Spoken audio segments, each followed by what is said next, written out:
여러분들, 요엘서는 1장 1절에서 이렇게 말씀하고 있습니다.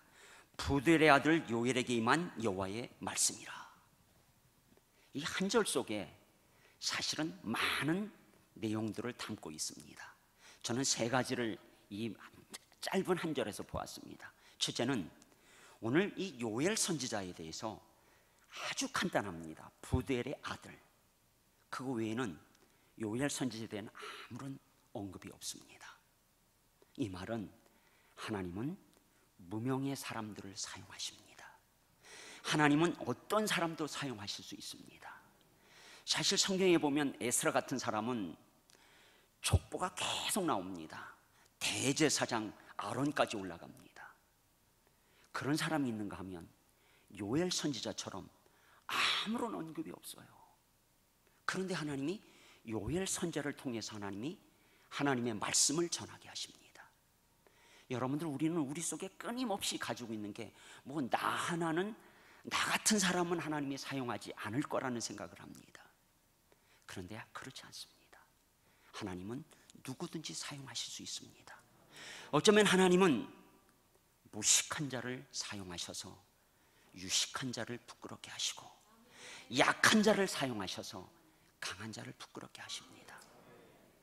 저는 작년에 우리 이영한 목사님을 만나고 제가 베트남에서 유튜브를 통해서 설교를 참 많이 듣습니다. 우리 이영한 목사님이 말씀하실 때마다 하시는 말씀이 정말 자기는 약하다고, 아무것도 아닌데 하나님이 사용하셨다고. 그렇습니다, 여러분들. 세상은 끊임없이 우리에게 이렇게 말합니다. 네가 더 많이 배워야 된다고, 더 높이 올라가야 된다고. 이게 다 사실은 성공해야 된다는 성공주의에서 와서 교회에서조차도 더 높아지고 더 많이 가지면 마치 하나님의 일을 더 많이 할 것처럼 그렇게 생각합니다. 그러나 하나님은 지금도 약한 자들을 사용하십니다. 그들을 통해서 강한 자들을 부끄럽게 하시고, 하나님은 오늘도 하나님의 일들을 이루어 가시는 줄로 믿습니다. 그리고 오늘 이 요엘 선지자가 오늘 1장 1절에 딱 이 한마디로 나오고, 요엘 선지자가 언제 활동을 했는지 전혀 언급이 없습니다. 그래서 사실 성경학자들이 요엘 선지자를 보면서 도대체 이 선지자가 언제 활동을 했는지 알 수가 없습니다. 여러분들, 하나님은 시대를 따라서 사용하십니다. 요엘 선지자가 활동했던 것은 오늘 새벽에 호세아를 봤는데, 이 호세아 선지자와 비슷한 시대에 활동을 했을 거라고 생각합니다. 언제냐 하면 지금부터 2800년 전입니다. 사실 그때는 북이스라엘과 남유다가 나누어진 그러한 상태에서 우상 숭배가 심했던 시대입니다.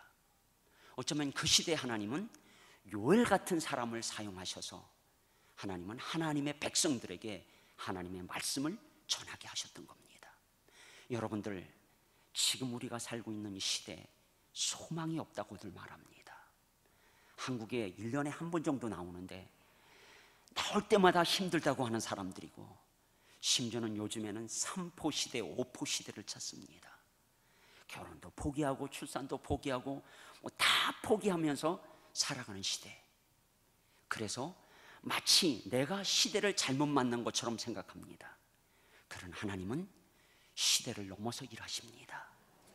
하나님은 어느 시대든지 하나님의 사람들을 세워서 일하시는 줄로 믿습니다.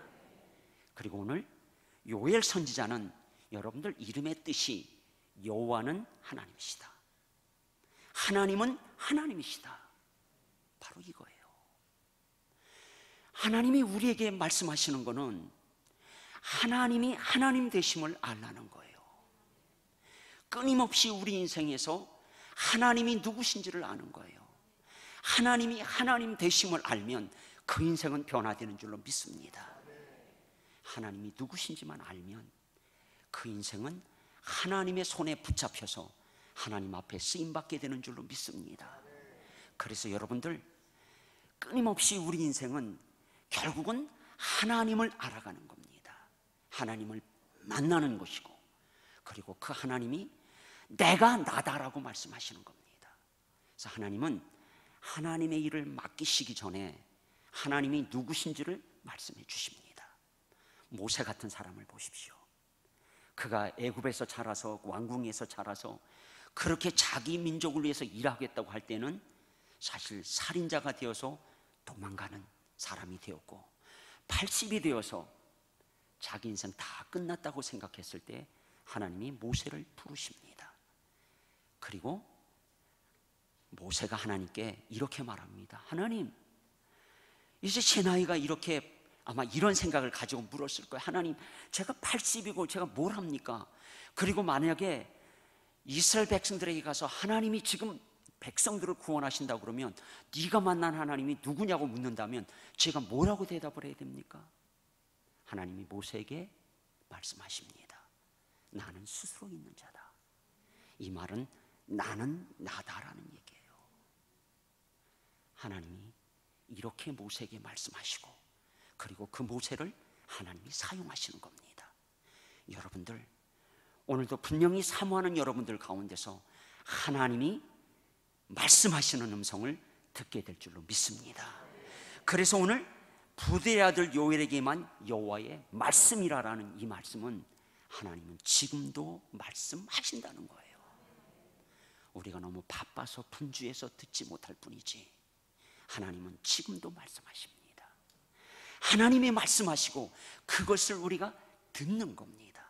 그래서 신앙은 결국은 하나님의 음성을 듣고 그 하나님의 음성에 순종하는 것, 이게 전부입니다. 오늘 이 놀라운 교회를 이루신 우리 영한 목사님, 아마도 하나님의 그 음성을 듣고 순종하셨기 때문일 것입니다. 여러분들, 하나님께서 오늘도 저와 여러분들 통해서 이렇게 말씀하시는 음성이 들려되게 되기를 예수님의 이름으로 축원합니다. 오늘 2절에 보시면 이제 하나님이 요엘 선지자를 통해서 이렇게 말씀하십니다. 늙은 자들아 너희는 이것을 들을지어다. 땅의 모든 주민들아 너희는 귀를 기울일지어다. 요엘 선지자는요, 여러분들 하나님의 말씀을 전하는데 딱 3가지를 전했어요. 1장, 2장, 3장까지 해서 첫 번째가 들을지어다예요. 하나님의 말씀을 들으라는 겁니다. 듣는 것입니다. 그리고 이 하나님의 말씀을 듣게 되면 그 다음에 나오는 반응이 사실은 울게 됩니다.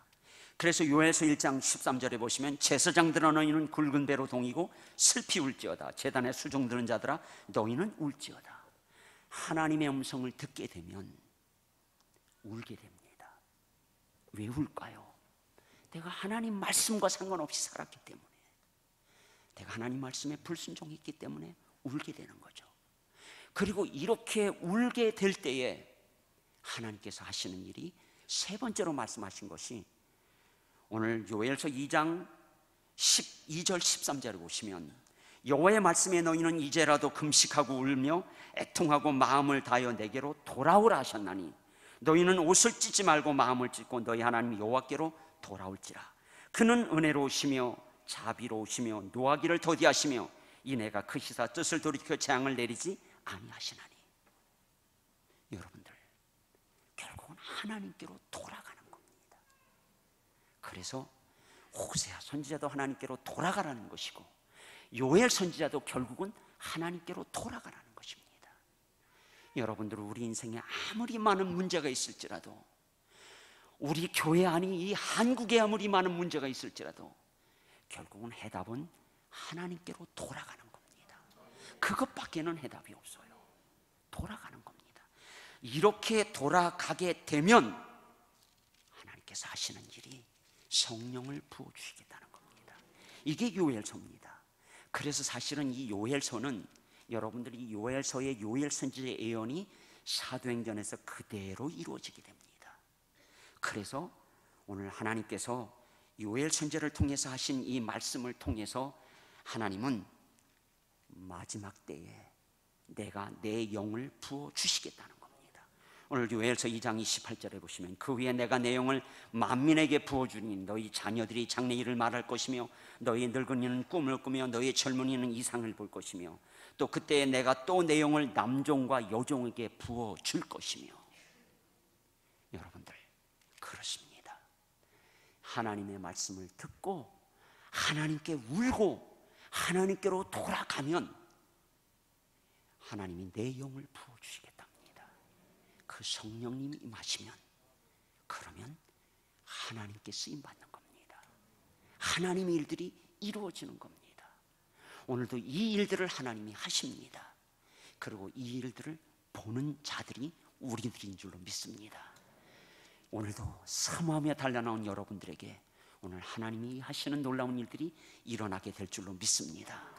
이 세 가지를 다 하면 여러분도 오늘 집에 못 가십니다. 그래서 오늘은 들을지어다만 할 겁니다. 자, 본문으로 다시 가시면 2절에 보시면 누가 들어야 되는지를 이렇게 말씀합니다.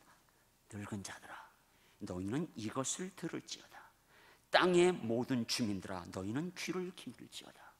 여기 늙은 자들이라고 말씀하고 있는데, 이 늙은 자들은 물론 나이가 많은 사람들이죠.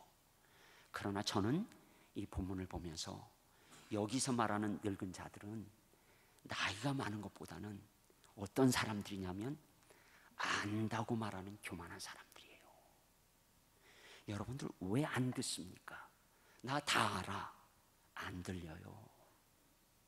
그래서 하나님이 겸손한 자를 찾으시는 거예요. 신앙생활을 조금 오래 하다 보면 벌써 본문만 딱 나와도 아, 저건 내가 아는 건데, 저거 내가 들은 건데 라는 생각을 하기가 쉽습니다. 여러분들 물론 우리들이 연태 드신 분들을 존경해야 됩니다. 그런데 사람들이 나이가 들어가면 들어갈수록 좀 죄송한 말씀이지만 정말 하나님의 음성을 듣지 않게 되면 자기 경험과 자기 고집만을 내세울 수가 있어요. 그래서 하나님은 끊임없이 들으라고 말씀하고 있는 겁니다.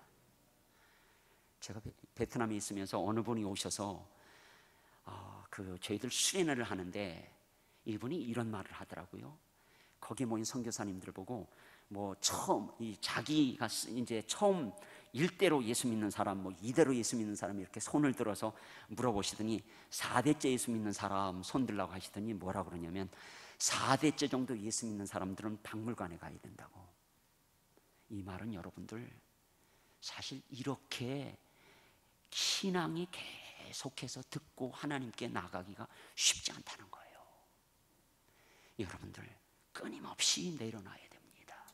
내가 안다는 생각들을, 내가 경험했다는 생각들을 하나님은 오늘도 새로운 은혜를 주시고 오늘도 하나님은 새롭게 말씀하시는 하나님이신 줄로 믿습니다.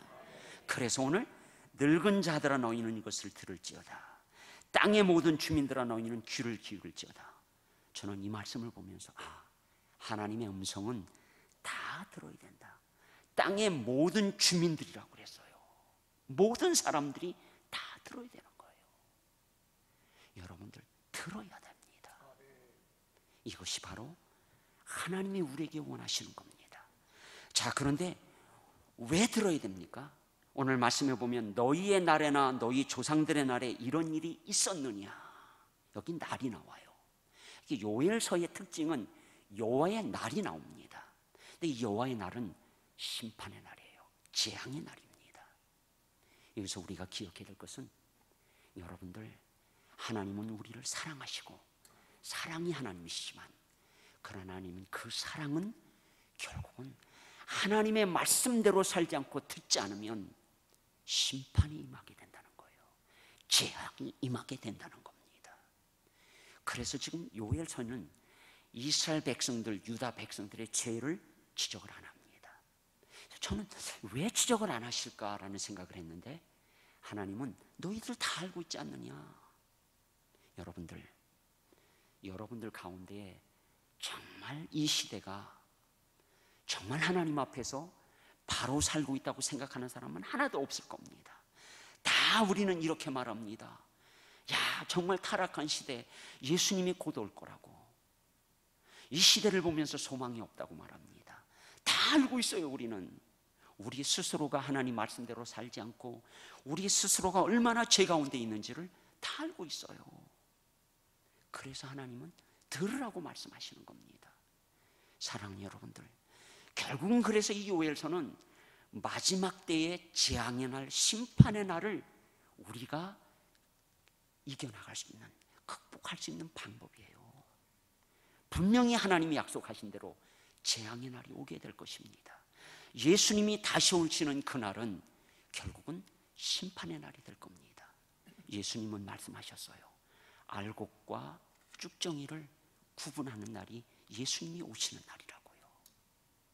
사랑하는 여러분들, 결국은 하나님 앞에서 우리들이 들어야 될 이유가 있다면 그것은 듣지 않으면 우리는 그 멸망의 날, 재앙의 날을 이길 수가 없기 때문에 그렇습니다. 이제 그렇다면 들은 사람이 어떻게 해야 됩니까? 오늘 3절에 보시면 너희는 이 일을 너희 자녀에게 말하고 너희 자녀는 자기 자녀에게 말하고 그 자녀는 후세에 말할 것이니라. 여러분들, 이게 신앙이에요. 우리 원로 목사님 사모님이 그 얘기를 하시더라고요. 새로 오신 우리 담임 목사님이 참 다음 세대에 관심을 너무 많이 가지시고 또 대안학교를 참 열심히 지금 잘 또 그걸 감당하시려고 그런다는데, 여러분들 결국은 교회가 다음 세대를 놓치면 교회는 끝입니다. 저희들도 하나님의 은혜로 작년에 유럽을 좀 가봤는데 저희는 뭐 다 돌아보지 못했습니다. 그냥 이렇게 개역 곳만 갔다 왔는데, 유럽에 갔다 왔던 분들이 만나보면 아주 이구동성으로 하시는 말씀이 있어요. 뭐냐면 유럽 교회가 침체되어졌다. 심지어는 영국의 어떤 교회는 5,000명이 모여서, 그것도 100년 전도 아니에요. 수십 년 전입니다. 5,000명이 모여서 매주일 하나님의 말씀을 들었고, 그 5,000명이 들어가는 예배당에 들어갈 수 없어서 바깥에서 2,000명, 3,000명이 모여서 하나님의 말씀을 들었던 교회가 지금은 주일날 맨 앞자리에 머리가 하얀 노인들 수십 명이 앉아서 예배를 드리는데 수백 명의 관광객들이 와가지고 그 예배 드리는 걸 구경하고 있답니다. 여러분들, 한국 교회가 다음 세대를 놓친다면 이런 모습이 되어버릴 겁니다. 그래서 오늘 말씀에 너희는 이 일을 너희 자녀에게 말하고 너희 자녀는 자기 자녀에게 말하고 그 자녀는 후세에 말할 것이니라. 결국 신앙은 계속해서 자녀들에게, 그 자녀가 또 다음 자녀들에게, 후손들에게 계속 말해줘야 됩니다. 내가 하나님의 음성을 들었고 내가 하나님을 만났다면 그것을 전해줘야 되는 겁니다. 오늘 이 자리에 나와 앉아있는 우리 학생들, 저들이 미래입니다. 기도하셔야 됩니다. 결국은 여러분들, 한국의 미래는 결국은 저들의 손에 달려 있습니다. 많은 분들이, 저도 똑같은 생각을 가지고 있습니다. 우리보다 더 힘든 시대를 살아가야 될 우리의 다음 세대들입니다. 여러분들, 그래서 끊임없이 우리에게 맡겨진 책임이 있다면 그것은 또 다시 자녀에게 말하고 너희 자녀는 자기 자녀에게 말하고 그 자녀는 후세에게 말할 것이다. 자, 무엇을 말해줘야 됩니까? 오늘 4절에 보시면 팥중이가 남긴 것을 메뚜기가 먹고 메뚜기가 남긴 것을 느치가 먹고 느치가 남긴 것을 황충이 먹었도다. 여러분들, 여기 나오는 팥중이, 메뚜기, 느치, 황충 다 결국은 메뚜기 종류들입니다. 성경은 이 메뚜기를 재앙의 상징으로 보여줍니다. 우리는 그런 걸 보지 못했지만, 저도 못 가봤습니다만은 이스라엘이나 또는 아프리카에 갔던 분들은 가끔씩 메뚜기가 나타나게 되면 하늘을 덮어서 하늘이 안 보인답니다. 메뚜기가 지나가고 나면 푸른 잎은 말할 것도 없고 뿌리조차 다 갉아먹어버린답니다. 이런 끔찍한 재앙의 날이 오고 있다는 겁니다. 아니, 무슨 베트남에서 선교사가 오셨더니 끔찍한 말씀만 전한다고 생각하실 텐데, 여러분들, 결국은 하나님의 말씀입니다. 하나님이 이 재앙의 날을 말씀하시고 있습니다. 여러분들, 그래서 깨어서 기도하는 것이고 결국은 기도밖에는 없다는 사실을 깨닫게 됩니다. 이제 그렇다면 왜 듣지 않게 되느냐? 그걸 5절에서 말씀하고 있어요. 여러분들, 성경을 보시면 성경을 막 우리 이영환 목사님 다니시면서 성경을 다 암송을 하시던데, 여러분들 이 성경을 암송하시면서 깨닫게 되는 것은 왜 들어야 되는지를 알게 됩니다. 성경이 참 이렇게 차근차근하게 다 우리에게 말씀해 주고 있거든요. 듣지 않은 이유가 5절에 뭐라고 나오냐면요, 5절을 보시면은 취하는 자들아 너희는 깨울지어다, 포도주를 마시는 자들아 너희는 울지어다, 이는 단 포도주가 너희 입에서 끊어졌음이니. 자, 왜 안 듣게 될까요? 그 이유는 취해서요. 뭐에 취했죠? 오늘 말씀해 보면 포도주를 마시는 자들이다 그랬어요. 여러분들, 결국은 우리가 기억해야 될 것은 세상에 취하게 되면 하나님의 음성이 들려지지를 않습니다. 성경이 우리에게 말씀하고 있는 것은 결국은 하나님의 말씀 앞에 나가는데 우리가 지금 성령에 취해 있느냐라는 거예요. 이것을 에베소서에서는 분명히 우리에게 이렇게 말씀하고 있는 것을 보게 됩니다. 술 취하지 말라, 이는 방탕한 것이니 오직 성령으로 충만함을 받으라. 술 취하는 것과 성령 충만을 비교하고 있잖아요. 여러분들, 취했다는 말은 가득 찼다는 말이거든요. 술 취했다는 것은 술이 가득 차버렸잖아요. 그러면 그 사람에게 뭐가 들려지겠어요? 그냥 자기 하고 싶은 대로 하는 겁니다. 그래서 술 취한 사람들이 그런 행동들을 하는 겁니다. 그래서 에베소서에서 성령 충만을 받으라고 말씀하고 있는 겁니다. 여러분들, 제가 한국에 나올 때마다 정말 답답한 것이, 어쩌면 그렇게 한국 사람들이 다 취해 있는데 스마트폰에 취했더라고요. 지하철을 타든지 버스를 타든지 다 이러고 있는 거예요.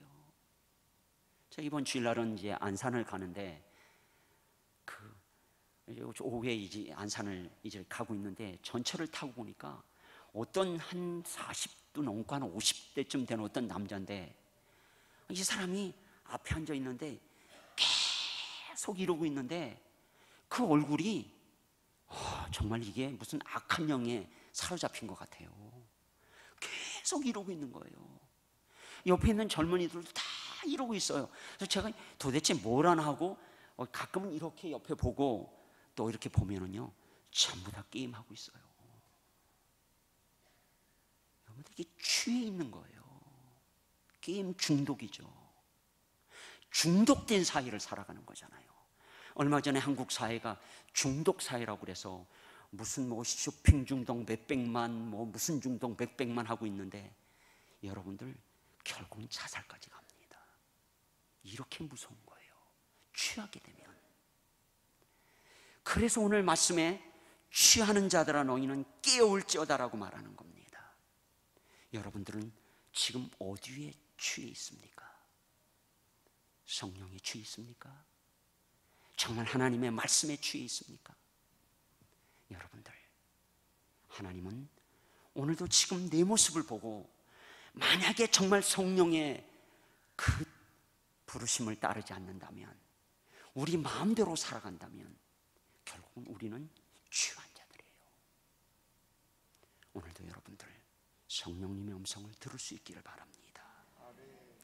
이제 이렇게 취해 있는 자들에게 하나님께서 하시는 심판이, 오늘 이 요엘서 1장에서는 하나님이 심판을 어떻게 하시는지를 6절에서 이렇게 말씀합니다. 다른 한 민족이 내 땅에 올라왔음이로다. 그들은 강하고 수가 많으며 그 이빨은 사자의 이빨 같고 그 어금니는 암사자의 어금니 같도다. 하나님은 심판을 하시는데 여러 가지 방법을 통해서 하십니다. 가장 하나님이 이 구약 시대에 자주 사용하셨던 것이 강한 나라를 일으켜서 하나님의 백성들을 치시는 거예요. 강한 나라가 막대기가 되는 거죠. 사실 성경학자들은 여기에 다른 한 민족을 뭐 바벨론이다 여러 가지 이야기하고 있는데, 어쨌든 하나님께서 그 강한 나라를 일으켜서 하나님이 하나님의 백성들을 치시는 겁니다. 저희 베트남 옆에 있는 나라가 중국입니다. 가끔은 이런 생각을 합니다. 하나님이 저 중국이란 나라를 저렇게 강하게 하시는 것이, 또 하나님이 저 중국을 통해서 또 하나님이 여러 나라를 치시겠다. 여러분들, 결국은 하나님은 하나님의 방법대로 하나님의 백성들을 치실 때가 있고, 그리고 하나님이 이런 재앙을 사용하실 때가 있습니다. 오늘도 우리가 기억해야 될 것은 하나님이 사용하실 때 그 나라가 오늘 말씀에 강하고 수가 많고 그 이빨은 사자의 이빨 같고 그 어금니는 암사자의 어금니 같도다. 당할 자가 없다는 거예요. 하나님이 그렇게 하신다는 겁니다. 여러분들, 우리 힘으로 재앙을 피할 길이 없습니다. 하나님이 하시니까요. 그래서 우리가 살 수 있는 길이 있다면 하나님께로 돌아가는 것밖에 없습니다.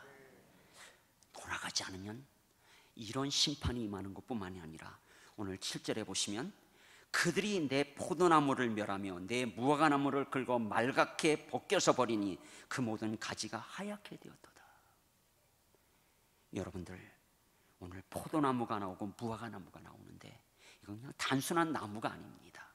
사실 이스라엘에게 있어서 이 포도나무, 무화과나무는 그들의 삶 전부입니다. 이 포도나무에서 포도를 따서 그들이 아마 포도즙을 만들어서 포도주를 만들어서 그것이 그들의 즐거움이 될 것이고, 이 무화과나무에서 또 기름을 짜서 하나님 앞에 또 이런 그 감람나무 이런 지금 하나님 앞에 드리고 무화과 열매를 먹게 되고, 그런데 이것들이 지금 다 멸하게 되어지고 말갛게 벗겨버리고 가지가 하얗게 되었다는 것은 삶이 다 없어졌다는 거예요. 사랑하는 여러분들, 사람들은 이렇게 생각합니다. 설마 하나님이 나를 그렇게 하시겠느냐? 그런데 분명히 아셔야 될 것은 하나님은 전능하십니다. 그리고 그 하나님은 하나님의 심판을 피할 자가 없습니다. 그렇기 때문에 우리들이 하나님 앞에서 긍휼하심을 입지 않는다면 오늘 이렇게 되어버릴 수 있다는 것을 기억하셔야 됩니다. 여러분들, 그래서 깨어 있어야 합니다. 깨어서 하나님께 부르짖는 것밖에 없습니다. 이것이 하나님이 우리에게 하시는 말씀입니다. 이제 오늘 말씀해 보시면 더 끔찍한 일들이 일어납니다. 8절 9절입니다. 너희는 처녀가 어렸을 때 약혼한 남자로 말미암아 굵은 배로 동이고 애곡함 같이 할지어다. 여러분들, 하나님의 재앙 심판이 임하게 되는데 이 가정이 임하는 거죠. 여기에 지금 처녀가 어렸을 때 약혼한 남자로 말미암아 굵은 배로 동이고, 그러니까 이게 선교사님이 이게 무슨 말입니까? 여러분들, 이스라엘 유대인들은 여기 지금 어렸을 때 약혼했다는 얘기는 결혼이랑 마찬가지입니다. 약혼했으면 기간이 지나면 이제 같이 사는 겁니다. 결혼식. 그래서 약혼한 것도 결국은 결혼한 것이기 때문에 약혼했다가 남편이 죽으면 과부예요. 근데 여러분들, 여기 어린 처녀가 어렸을 때 약혼한 남자가 있는데 이 남자가 죽었어요. 그 다음에 이제 과부가 된 거예요. 그래서 굵은 배로 동이고 애곡함 같이 할지어다. 남편이 죽었다는 거. 죽었으니 얼마나 슬픈 일입니까? 여러분들, 오늘 우리가 기억해야 될 것은 하나님께로 돌아가지 않으면 제일 먼저 가정이 무너집니다. 결국은요, 이런 말이 있습니다. 문제는 없다고. 문제 부모만 있을 뿐이라고. 여러분들, 부모가 말씀으로 살지 않는다면 자녀들이 어떻게 말씀으로 살겠습니까? 그리고 하나님께서 결국은 하나님의 첫 번째 관심은 가정이잖아요. 그래서 오늘 이 가정이 이렇게 무너지게 되는 겁니다. 그 다음에 오늘 9절에 보시면 소재와 전제가 여호와의 성전에서 끊어졌고 여호와께 수종드는 제사장은 슬퍼하도다. 그 다음에 여러분들, 교회예요. 오늘 지금 말씀에 소재와 전제가 여호와의 성전에서 끊어졌고 여호와께 수종드는 제사장은 슬퍼한다. 이 말씀은 예배가 사라지는 거예요. 예배 드리고 싶은데 예배 드릴 수 없는 거예요. 사랑하는 여러분들, 이렇게 마음 놓고 예배 드릴 수 있는 게 얼마나 놀라운 복입니까? 사실은요, 예배 드릴 수 없게 된 나라의 본이 되는 나라가 베트남입니다. 물론 우리나라였죠. 저 북쪽에 그렇게 교회가 많았고 열심히 하나님 앞에 예배했던 저 북쪽이 공산당 때문에 교회가 다 무너졌잖아요. 베트남도 똑같은 모습을 가지고 있습니다. 여러분들 용서하십시오. 제가 이 선교 보고를 해야 될 텐데 오늘, 그러나 안타까운 마음으로 저도 하나님께서 이 말씀을 전하게 하셔서 전하는 겁니다. 그러나 베트남의 상황을 조금 말씀드리는 겁니다. 저희가 1997년에 저 남쪽 호치민에 갔습니다. 근데 그때 저희들이 이게 공산화가 되면 어떤 일들이 일어나는가를 제 눈으로 똑똑히 봤어요. 베트남이라는 나라가 여러분들이 잘 아시는 것처럼 사실은 북쪽은 월맹, 남쪽은 월남 싸웠던 나라입니다. 미국이 남쪽을 도와줬고 소련이 북쪽을 도와줬던 겁니다. 사실 어찌 보면 미국이 도와줬기 때문에 월남은 망하지 않을 거라고 생각했습니다. 미국이 도와줬기 때문에 남쪽에 교회들도 꽤 있었습니다. 그런데 마지막에 결국은 북쪽이 승리했습니다. 1975년에 저 북쪽에 소련제 탱크가 저 남쪽의 대통령 궁을 들어가면서 월남이라는 나라는 역사에서 사라졌습니다. 그리고 곧 이어서 사실 살겠다고 하는 사람들은 다 그 조그만 쪽배 보트를 타고 도망을 갔고, 그렇지 못한 사람들은 제일 먼저 끌려간 사람들이 목회자들입니다. 끌려가서 3년, 5년 죽은 사람도 많습니다. 다 교화시킨다고 해서 수용소에서 그 심한 핍박 받으면서 죽어갑니다. 그리고 교회는 다 허물어버립니다. 제 눈으로 똑똑히 봤습니다. 십자가를 다 잘라버리고 그 교회 예배당을 창고로 쓰고 그 신학교의 예배당을 다 십자가를 잘라버리고 문을 다 폐쇄시키고 거기다가 창고로 쓰고 있고 신학교는 호텔로 바꿔버리고, 여러분들 이런 일들이 일어날 수 있다는 겁니다. 하나님 앞에서 깨어서 우리들이 기도하지 않는다면 결국은 하나님께서 이런 일들을 허락하실지도 모릅니다. 이제 이렇게 예배가 사라지게 되는 이 모습들 속에서 이것으로 끝나는 것이 아닙니다. 오늘 10절에 보시면 가정이 무너지고 예배가 사라지는 것뿐만이 아니라 여러분들 땅이 저주를 받게 되죠. 10절에 밭이 황무하고 토지가 마르니 곡식이 떨어지며 새 포도주가 말랐고 기름이 다하였도다. 사랑하는 여러분들, 결국은 우리가 하나님 말씀대로 살지 않으니까 땅이 다 저주를 받게 되는 겁니다. 그래서 오늘 떨어지고 기름이 다했고 말랐다는 거예요. 하나님 앞에서 우리들이 하나님의 음성을 듣고 회개하고 순종하지 않는다면 이런 일들이 일어나게 될 것입니다. 그래서 오늘 11절에 이렇게 말씀합니다. 농부들아 너희는 부끄러워할지어다. 포도원을 가꾸는 자들아 곡할지어다. 이는 밀과 포도 때문이라 밭의 소산이 다 없어졌음이로다. 이 말씀을 보면서 저는 이게 하나님의 말씀을 듣지 않을 때에 당하는 거구나. 첫 번째는 뭐예요? 부끄러움을 당해요. 그래서 농부들아 너희는 부끄러워할지어다 라고 말합니다. 하나님의 음성 안 듣고 살게 되면 하나님의 영광을 나타내야 될 하나님의 장자들이, 하나님의 자녀들이 부끄러움을 당하게 되는 거예요. 그리고 오늘 곡하게 될 겁니다. 곡할지어다. 그 이유는 다 없어졌다고 말합니다. 다 없어졌다고요. 사랑하는 여러분들, 하나님이 우리에게 원하시는 것이 다 많은 것을 모으는 것이 아니라 결국은 그것을 가지고 하나님의 나라를 위해서 일하는 것인데, 우리가 그 하나님이 주신 사명 감당하지 않는다면 다 없어지게 될 것입니다. 그래서 다 없어졌다라고 말합니다. 12절에 보시면 포도나무가 시들었고 무화과나무가 말랐으며 석류나무와 대추나무와 사과나무와 밭의 모든 나무가 다 시들었으니 이러므로 사람의 즐거움이 말랐도다. 여러분들, 시들었고 말랐고 이게 재앙이에요.